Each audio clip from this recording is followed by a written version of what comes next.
refuge for spiritual artists, romantic rebels, and midnight poets.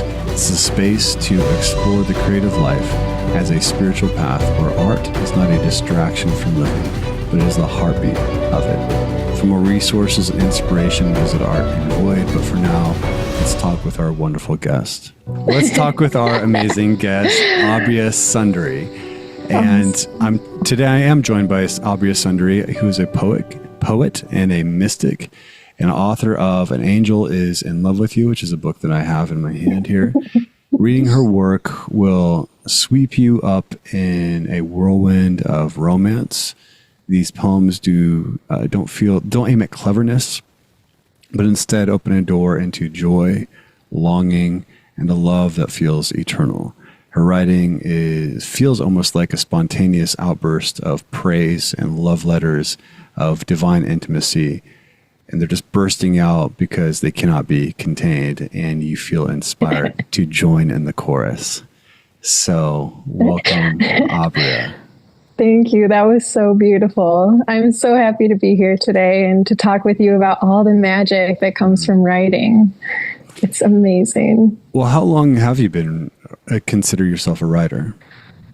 I would say about 7 years. Okay. Yeah, it started in 2017 and it came very spontaneously, and I wasn't trying to find it. It just found me. And I think that's such a powerful place of exploration when something like that comes to you and you dive in to the mystery. And so what was your first form? Was it writing poetry? Were you journaling? What was happening?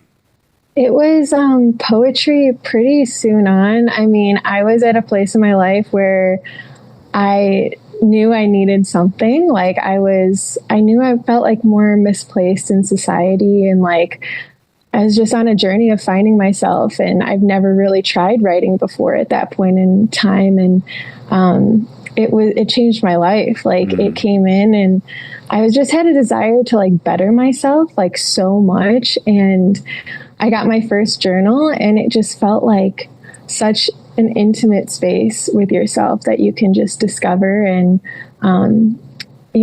something I love that, you talk about too is beauty. And that was my first inspiration, and that carried me through all the years, it's amazing when you can see the beauty of life and receive it, open to it, and you can receive so much inspiration, just in endless directions. It's amazing. Were your early writings naturally then inclined to just observe and express beauty?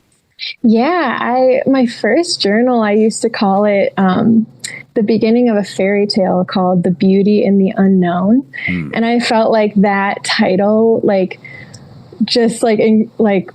involved all of my journals from then on. It was that was the title that contained all of the books. And yeah, it's so true, because we're living in the unknown, and it's a constant discovery every day, every moment. And from that place is how I met the pages of each journal, is just, being present and having eyes to see beauty in the unknown, and not really try, but just allow it, because it can come very unexpectedly and randomly in random places. Yeah. And I know I've been following you on social media for a little while. I don't remember when I first started following you, but it took me, I was honestly confused and baffled. I was like, what's happening? That's awesome. And I would just see you in these amazing pieces of nature, or you're dancing or whatever, or playing with a sword, maybe. I don't know. Yeah, that's a good one. And it would just be this effusive, joyful, and I didn't know who you were even talking about sometimes. Were you just really your lover in real life? But the more I just sort of observed and experienced it, I was oh, this is really magical, and you're just expressing something that's coming through you. And then I realized, oh, you're a writer, so I had to get your book.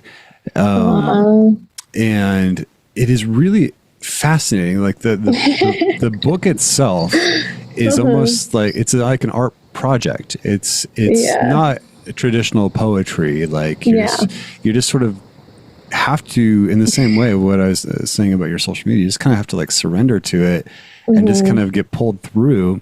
There's not really like there are distinctive like ways you separate things, but it just kind of feels like one thing leads to the next Yes. Yeah.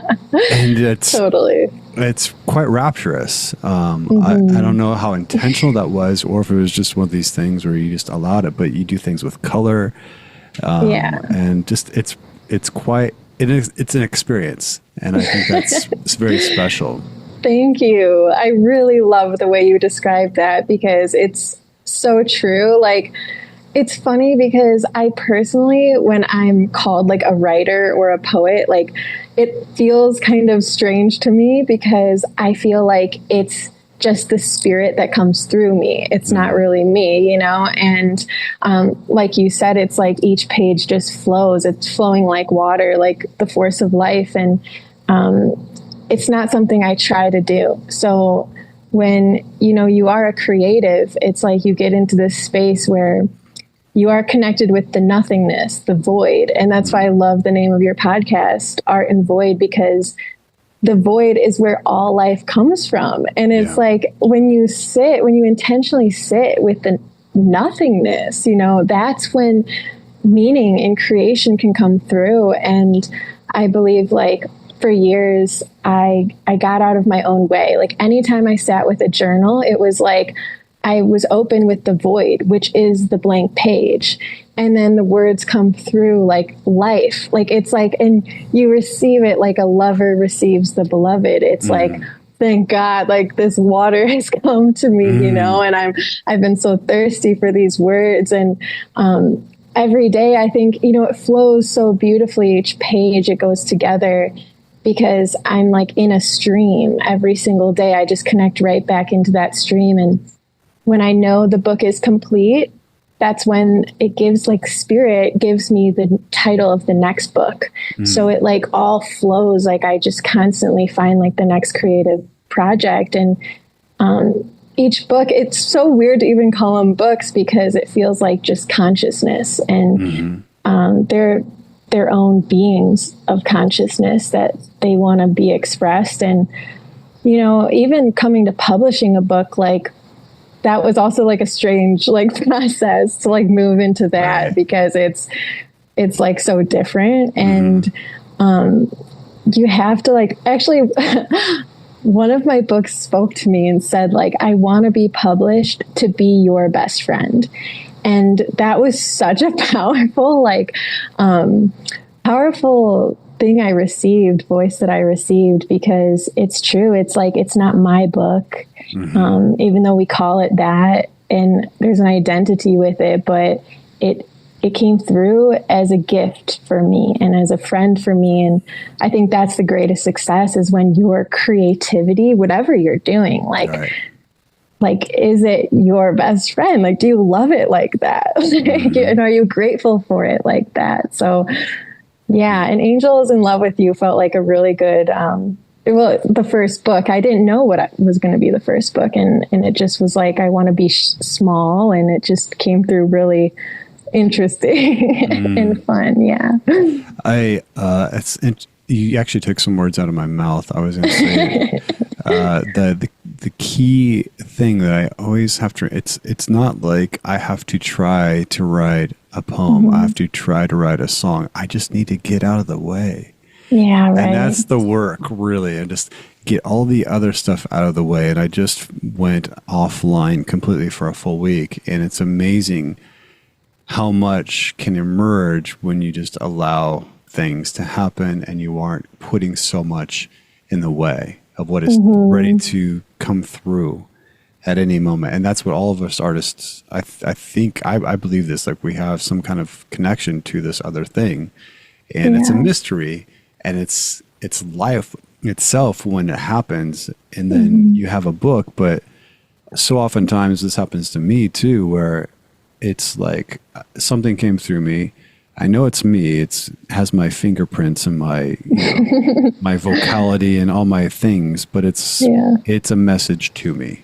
Yeah. And I'm like, oh, I needed to learn this lesson. Right. For some reason, I couldn't hear it any other way. I love that so much. And you just saying that reminded me of the intimacy we share with the spirit of beauty.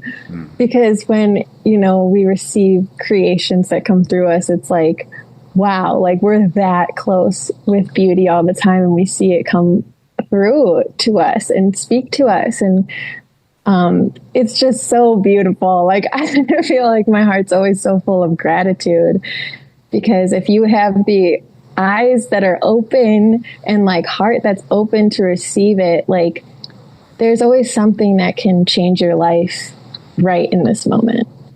And so, actually, you know what? Do you mind if I read?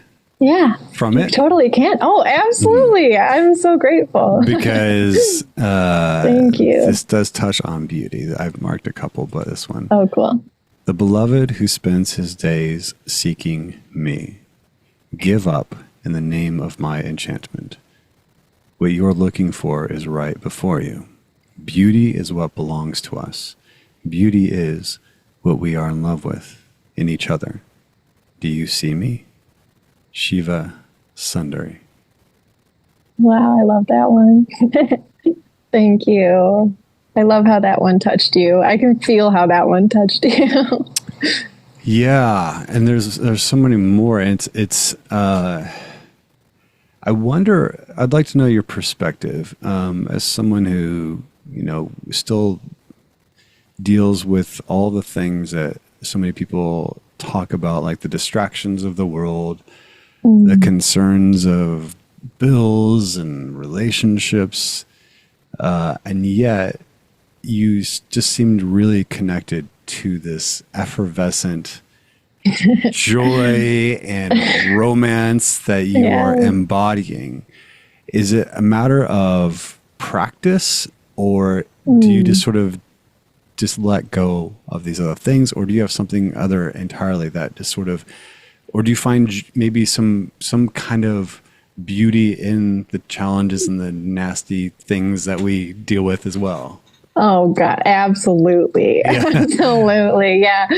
I really, it's funny how I'm being guided to mention this, because that like writing just ended with Aubria Sundari, and Shiva is like a god in Hinduism that I really connect with. And he's like the god of destruction, where people, can sometimes maybe be intimidated, like, whoa, he's so powerful, he's going to destroy things. And I'm not like religious, but I love Shiva, and he will come to me, and same with the goddess Kali, and different forms of the great force of God or the universe, and in times of challenges, like, or ending of physical relationships or something like that, it's like Shiva really, like, I'm enchanted by the destruction. Like I'm enchanted by the endings and the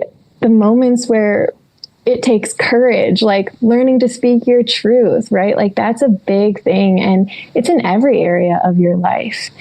Learning to embody the truth. And I constantly am facing challenges of embodiment of that, and being like, I'm going to choose to be brave and like choose to be courageous. And I find beauty so much in that, in the willingness to feel like all of the feelings, of course. And like you're saying with the messages, like there's messages in all of our emotions too. And everything we experience, even though sometimes it can feel so like, of course, mundane, and like we're going through like weird stuff, and like the society is very intense, and like, but I definitely see beauty as something that's all encompassing, and it's not so much a choice. Like I like to look at it like it's not a choice. Like the beloved and the lover like love each other so much, right? Like this philosophy of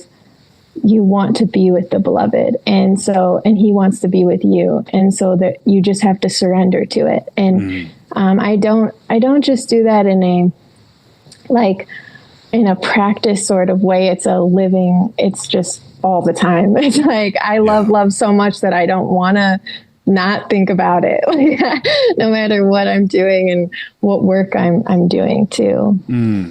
Yeah. That feels, there's something so, you talk about the beloved and my lover and all these beautiful things. And sometimes I feel this sense of like, well, define that.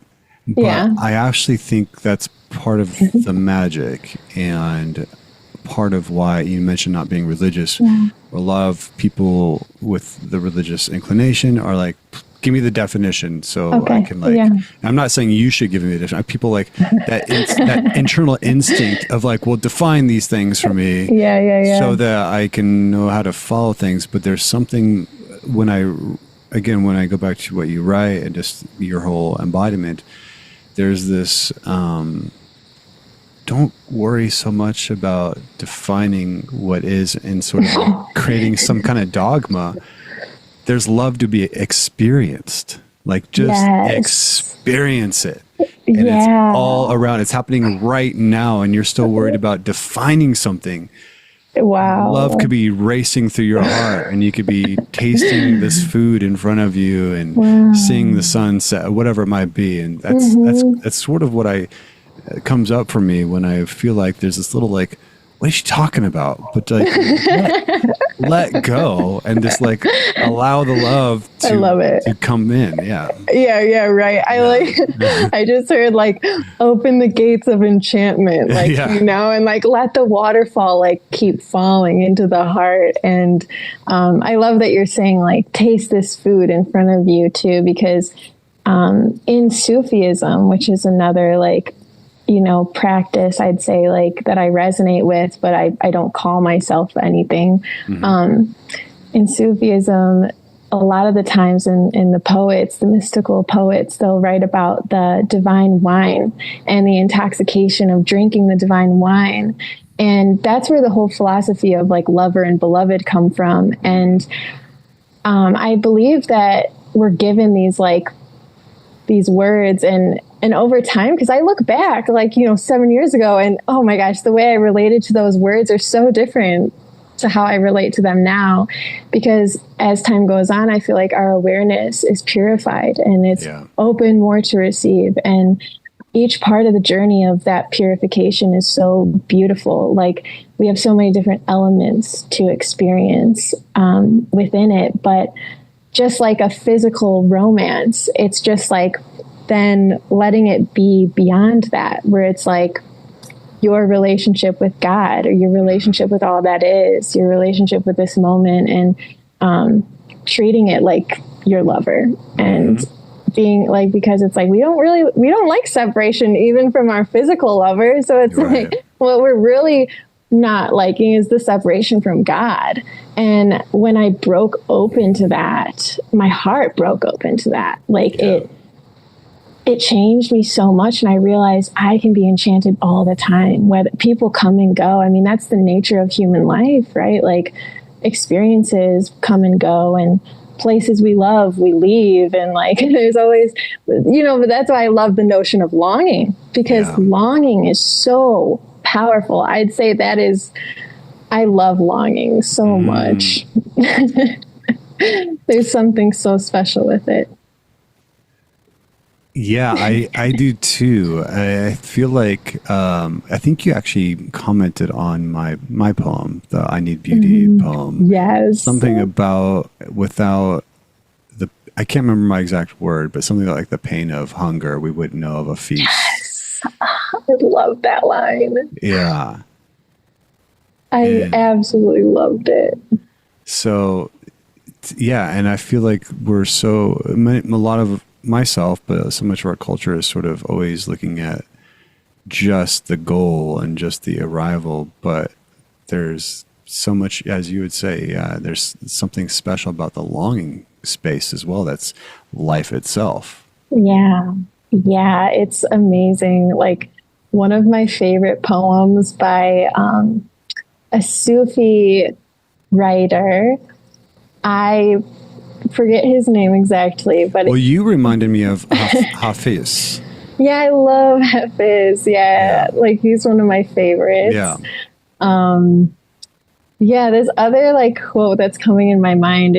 He just wrote about like he would say like give me the pain of longing, like give me the pain of longing, give others the happiness of love, you know, because in that longing I'm purified, like the heart is purified, and it's easier to find God, right? Like in that sort of way he was writing about it, and I fell in love with that writing so much because I related to it so much. Like I think we definitely experience longing in so many different ways, and there's a reason for it, and like it makes us who we are.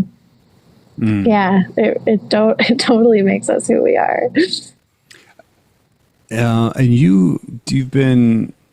this book was how old? This is a few years old, right? And you have a new one coming out.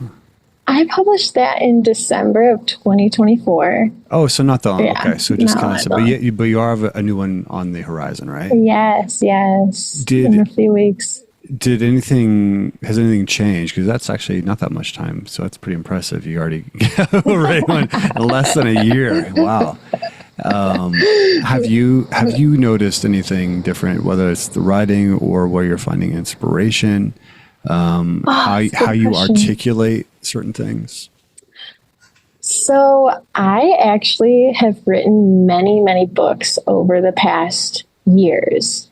And the one I am about to publish, Every Day and Everywhere, I actually wrote it. All right. So there it is. It looks beautiful. I wrote this book in 2022.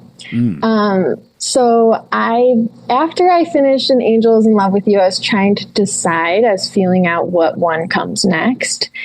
And that's why, I'm kind of publishing like pretty soon after. I didn't just write the whole book. I did design it all and everything and type it out. But I wrote it many years ago. Okay.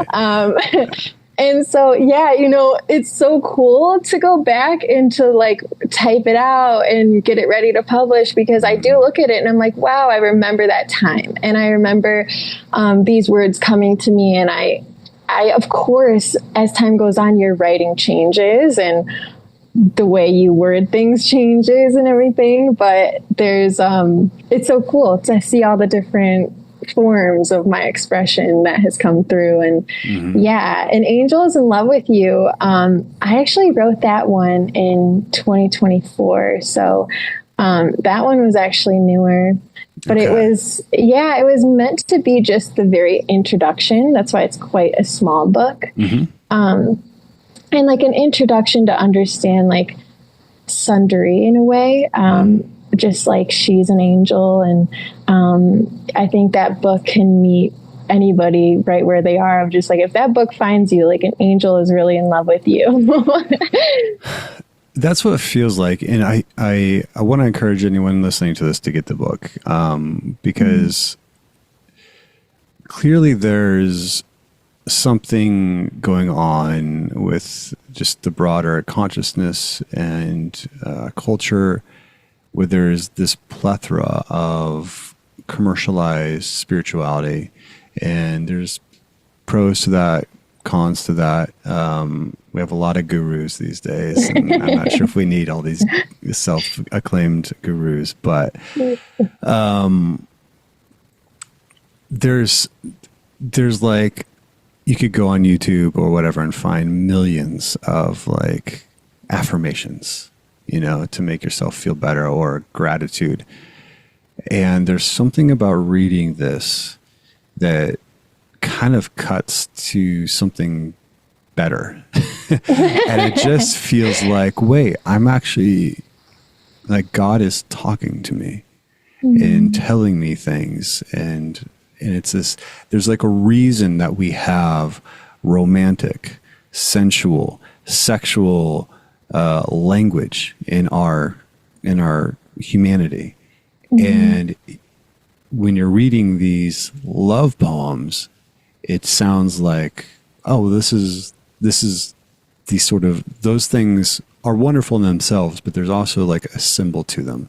And we're just connecting to what our hearts are really longing for. And you're speaking directly to the spirit of what romance points to in many ways. Thank you so much. Does that make sense? Or did okay, gleaning that, Yeah. Thank you so much about that. And so it feels just very spiritually opening and healing in a way that I would say, like, sometimes these somewhat rote kind of affirmations just can't do. There's something far deeper and more expansive. And my personal feeling is like, why being an artist is because, like, there's something very specific to art that does so much more for the spirit and for the mind than a lot of the literal approaches do.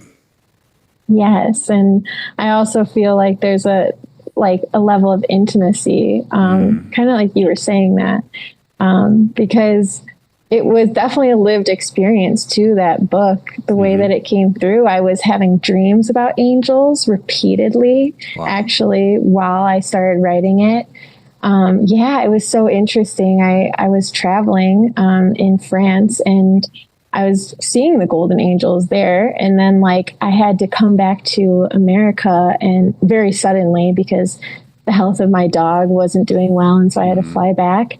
And the day before I left Europe, I had a dream that an angel came and picked me up from France and took me back to America. And then on the plane is when I started writing it, and I really felt the presence of the angels so much.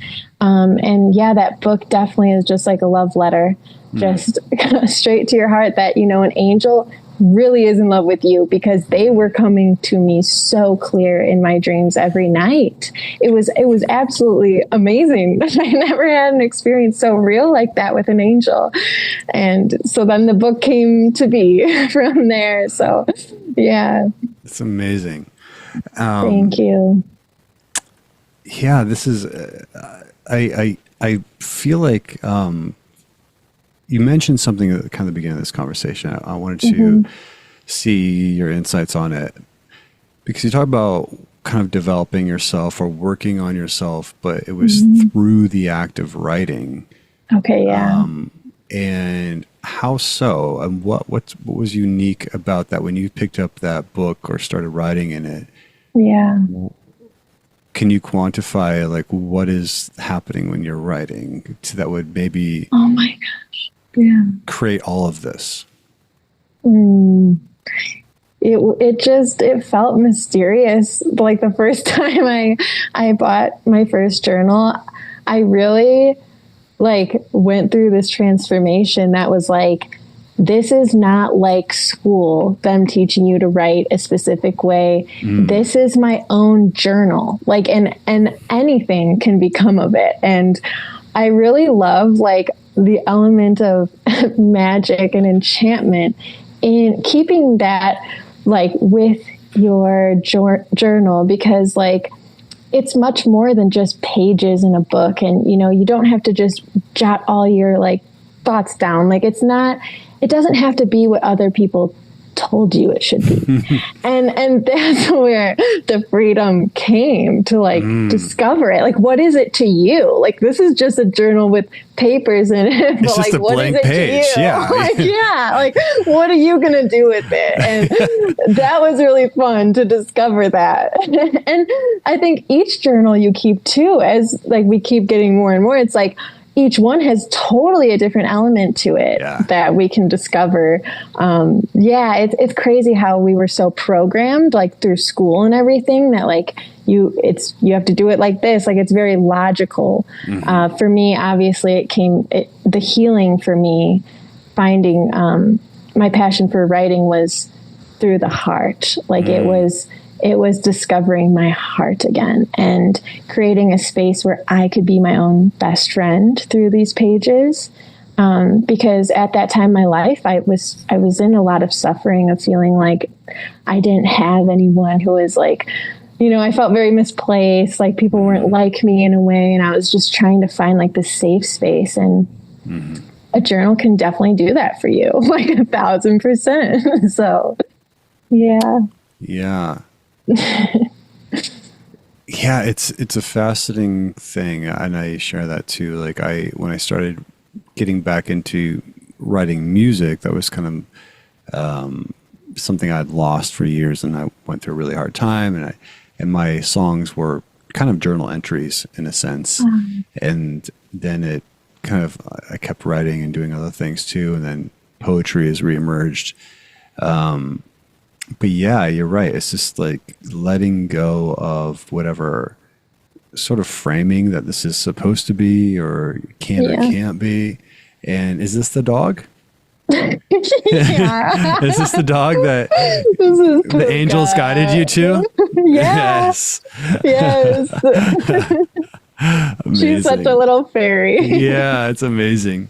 Yeah. Enjoying that. Amazing. You're always taking these breathtaking photos with the mountains and the fields behind you. So I'm sure you're inspired by your environment. That's something also I always try to advocate for. Just keep coming back to nature because it speaks to you in ways that you just, it's hard to hear that voice when you're living in such an urban sprawl. I was in LA for 10 years, so I really know the disparity of it. Yeah. Yeah, I'm from Chicago, so I think it creates warriors, though, to be honest. When you're in more of the urban places, it's like it's like mind training, and you're like, I'm still gonna find God, or like I'm still gonna find like that presence with source. And I definitely agree with like going to nature. And I used to go to a forest every day in Chicago before I moved here, and now I have the mountains that definitely speak to me for sure. But I love what you were saying right before this, because it just reminded me of, again, that like we really do go through periods of inspiration is flooding us. And then there's other times where it's just silent. And I'm like, I'm not even a writer anymore. Like, it's like, like you totally feel the paradox of the void and then the creation. And I think that it's so important that we have those moments where we step back from creation, because it's like we get to just, like Shiva, this death and rebirth, destruction, creation. And we always come back to it at the right time. And I really have felt that a lot with painting. I used to paint all the time, and then it was like, just took a really big break from it. But it always comes back when it's meant to. And same with writing. And I like what you're saying, you step back, because you need to understand like seasons and seasons of the soul as well. And sometimes the old languages, the old ways to write are kind of like the forest is burned, but there's still things happening underneath the surface, and things are going to spring forth, but it's not dead. It's just dormant, or it's kind of it's reforming, and it'll emerge again. You just be patient with that. And trust, and you can keep writing. I would say just keep writing and understand that there's no expectation that everything has to be great. So just keep writing and keep the practice going in some sense, but the kind of self inflicted sort of pressure, that doesn't need to exist. It's just, this is all a gift, and the fact that there's always another page, and you never know what like weird thing that just your pen writes, and you're like, whoa, that was amazing. Right. Oh my gosh. I was literally just thinking that. I was like envisioning a pen writing itself. Like, 'cause that's how it really feels. Like when you're in the mood, it's like, and it's coming through, it's like the pen is doing the magic, and we're just witnessing it. And that's what makes it so magical. Like, and oh my God, we could just devour devour that magic, because that's the magic of life right there. Like, it's honestly amazing. It's so amazing. And, you know, I used to feel like sometimes, of course, like resistance, right, to doing the things like to writing or being creative. I'd feel this resistance. And then me and my like best friend actually had a conversation where we were like, wow, like our resistance, it's like an airplane. We're like, before the airplane is taking off, there's all this resistance. And then all of a sudden the plane takes off. It's That's like, great. Yeah. right? Like, it's like you then are flying, and it's all a part of the divine process. Like, we're never off track. And I just love remembering that. Yes. Yeah.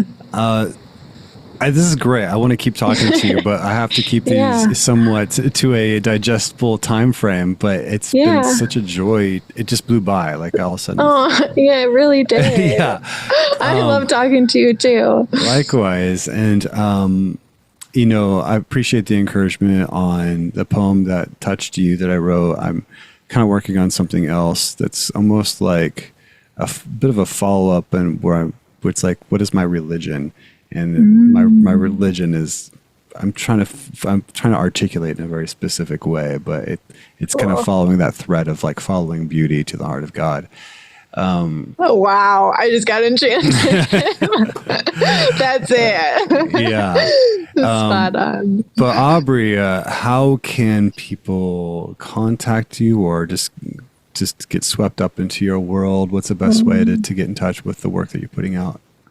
Definitely. I love Instagram. I'm always sharing my mystery on there, my mysterious like self, and my creation. So my Instagram is Sundari Sky, and then you could find my books on Amazon.